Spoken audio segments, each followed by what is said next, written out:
बिस्मिल्लाहिर्रहमानिर्रहीम।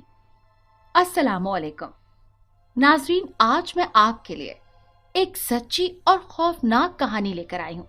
लेकिन इससे पहले कि मैं कहानी शुरू करूँ, जो लोग हमारे चैनल पर नए हैं उनसे गुजारिश है कि वो हमारे चैनल कहानी महल को सब्सक्राइब कर लें, ताकि आपको हमारी इस तरह की दिलचस्प कहानियां बर वक्त मिलती रहें।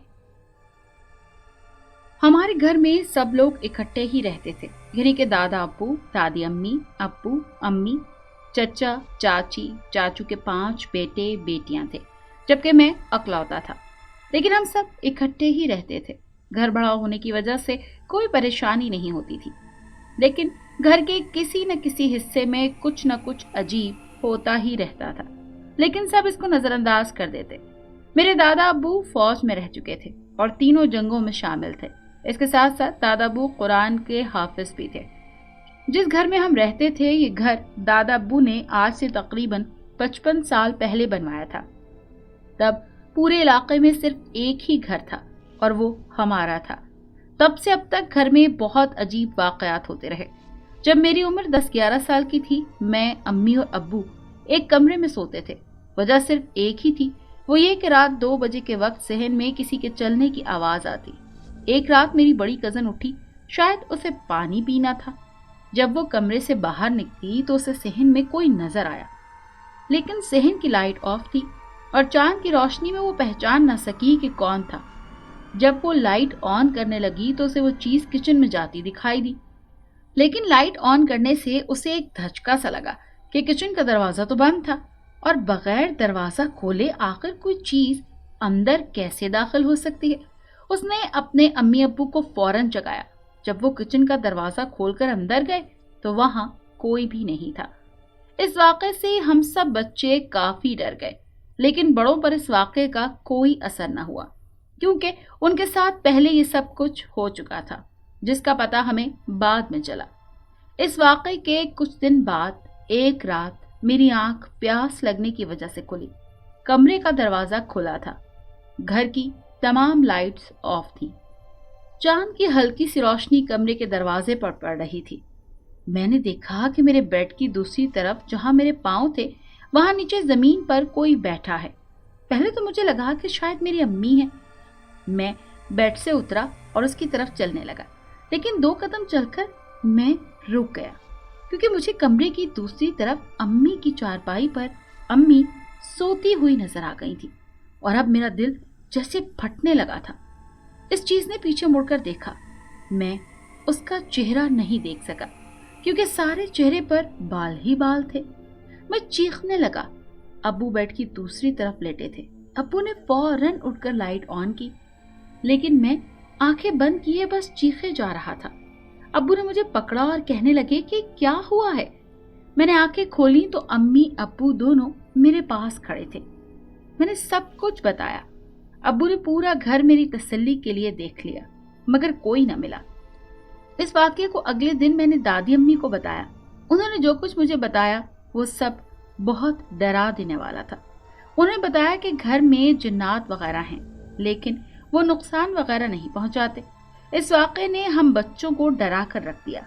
गर्मियां खत्म हो गई, सर्दियों के दिन शुरू हो गए थे। चाचू फौज में हुआ करते थे और इस वक्त वो फौज में ड्यूटी पर थे। मेरी अम्मी, चच्ची और बाकी सब कजन एक ही कमरे में थे। कमरा काफी बड़ा था। अम्मी, चच्ची ये दोनों बातें कर रही थी। हम सब कजन्स खेल रहे थे। अचानक कमरे का दरवाजा खुला और जोर से बंद हो गया। पहले हम समझे कि दादा अब्बू या दादी अम्मी में से कोई होगा, लेकिन फिर सोचा कि अगर वो होते तो कोई कमरे में लाजमी आते। हम सब बाहर निकले, सहन की लाइट ऑन की।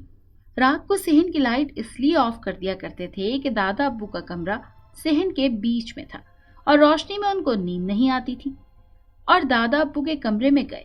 दादा अब्बू और दादी अम्मी गहरी नींद सो रहे थे। पूरा घर देखा, मगर कोई नजर न आया। हमारा घर दरअसल रावलपिंडी में ही है और आबादी वाले इलाके में है। घर पूरा बंद है और सिर्फ सहन छत तक खुला है। ऐसा भी नहीं हो सकता था कि कोई चोर आया हो। मेरी अम्मी और चच्ची ने हमें ये कहकर तसल्ली दी कि हवा की वजह से हुआ होगा, लेकिन ہم سب جانتے تھے کہ یہ ہوا کی وجہ سے ہرگز نہیں ہوا۔ اگلے دن جب ہم نے یہ بات دادا ابو اور دادی امی کو بتائی تو دادا ابو نے کہا کہ تم سب کو جو جو قرآنی آیات یاد کروائی ہیں میں نے، وہ سب رات کو پڑھ کر سویا کرو۔ دادا ابو نے 1985 سے پہلے ہی فوج سے ریٹائرمنٹ لے لی تھی، اور جب ہم سب بچے اسکول جانے لگے تب سے ہی دادا ابو ہمیں قرآن مجید پڑھانے لگے۔ دادا ابو روز اونچی آواز میں تلاوت کیا کرتے تھے۔ اس طرح ہمیں تسلی ہوتی رہتی کہ جس گھر میں قرآن کی تلاوت ہوتی ہے وہاں جنات نہیں رہ سکتے۔ آہستہ آہستہ زندگی گزر رہی تھی۔ جب میری عمر 13 برس کی ہوئی تو دادا ابو بیمار رہنے لگے اور نظر بھی کمزور ہونے لگی، لیکن اب دوبارہ سے اسی طرح کے واقعات ہونے لگے۔ روز رات کو 12 سے 1 بجے چھت پر کوئی بھاگتا تھا جس کی آواز ہمیں صاف سنائی دیتی۔ اس وقت چاچو نے بھی ریٹائرمنٹ لے لی تھی۔ چاچو روز چھت پر جاتے لیکن وہاں کوئی بھی نہیں ہوتا، لیکن کچھ ہی عرصے میں یہ سلسلہ خود ہی ختم ہو گیا۔ ایک دن ویسے ہی سب گھر والے بیٹھ کر باتیں کر رہے تھے اور پرانی باتوں پر بحث کر رہے تھے کہ چاچو مجھے کہتے ہیں کہ تمہاری امی سب سے زیادہ اس گھر میں ڈرا کرتی تھی۔ میں نے امی سے پوچھا تو امی کہتی ہیں کہ وہ پہلے نہیں ڈرتی تھی، لیکن ایک دن رات کو وہ اکیلی سو رہی تھی تو کوئی بچہ آ کر میری ٹانگوں پر بیٹھ گیا۔ جب میں نے اس کے سر پر ہاتھ لگایا تو مجھے کانٹے لگے۔ امی کہنے لگی کہ میں آیت الکرسی پڑھنے لگی اور اٹھ کر لائٹ آن کی۔ کمرے میں کوئی بھی نہیں تھا۔ میں نے پوچھا کہ ابو کہاں پر تھے؟ امی نے بتایا کہ وہ دوسرے شہر گئے تھے۔ چچی نے بھی اپنے ساتھ ہونے والا واقعہ بتایا کہ ایک دن کچن میں وہ کھانا بنا رہی تھی کہ یکدم سالن والی دیچ کی چولہے سے خود ہی زمین پر گر گئی، اور پھر کچن کے دروازے پر ایک پلیٹ پڑی تھی جو چھوٹے کزن نے وہاں رکھ دی تھی، وہ پلیٹ بھی خود ہی الٹی ہو گئی۔ تقریباً کچھ ہی عرصے بعد دادا ابو فوت ہو گئے اور 5 مہینے 22 دن بعد دادی امی بھی فوت ہو گئیں۔ ان کی وفات کے بعد گھر میں دوبارہ عجیب چیزیں ہونے لگی۔ ہمارے گھر کے ساتھ ہی گھر تھا، یہ دونوں گھر ایک جیسے بنے ہوئے تھے، دونوں گھر دادا ابو کے نام پر ہی تھے۔